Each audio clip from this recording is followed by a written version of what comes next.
एक जंगल में रानी चिड़िया रहती थी। वो बहुत रहमदिल चिड़िया थी।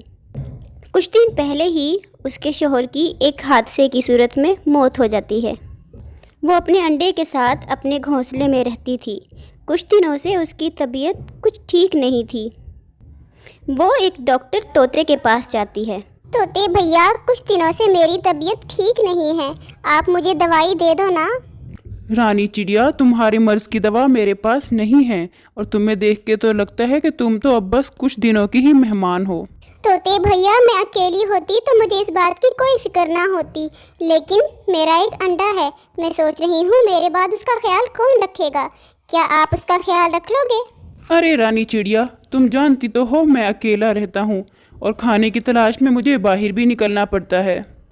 तुम ऐसा करो, तुम ये कौवे को दे दो, वो संभाल लेगा। रानी चिड़िया कालू कौवे के पास जाती है।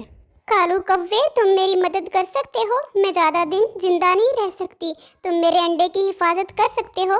कालू कौवे की बीवी बोलती है, ना ना रानी बहन, मेरा भी एक अंडा है, उसकी हिफाजत कौन करेगा?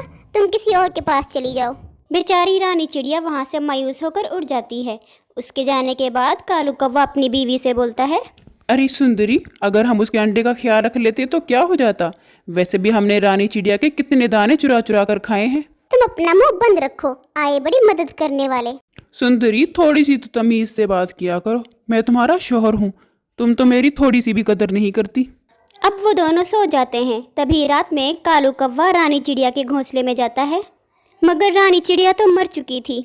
चिड़िया बहन, हमें माफ़ करना, तुम कितनी अच्छी थी। मैं तुम्हारी मदद ना कर सका और तुम हमें छोड़कर चली गई, लेकिन तुम फिक्र ना करना, मैं तुम्हारे अंडे का ख्याल रखूँगा। अब कालू कौवा चिड़िया का अंडा उठाकर अपने घोंसले में ले आता है और सुबह सुंदरी को सारी कहानी बताता है। कालू कौवे, मुझे माफ़ कर दो, मैं इस अंडे का ख्याल ऐसे ही रखूंगी जैसे अपने अंडे का ख्याल रखती हूँ। कुछ दिनों बाद दोनों अंडों में से बच्चे निकलते हैं। एक अंडे में से खूबसूरत चिड़िया का बच्चा और एक अंडे में से खूबसूरत कौवे का बच्चा निकलता है। कालू कौवा और सुंदरी उस बच्चे का ख्याल ऐसे ही रखते हैं जैसे अपने बच्चे का ख्याल रखते हैं। तो ये थी आज की कहानी। क्या आप बता सकते हैं रानी चिड़िया किससे दवा लेने जाती है? अगर आपको पता है तो हमें कमेंट सेक्शन में लाजमी बताएं।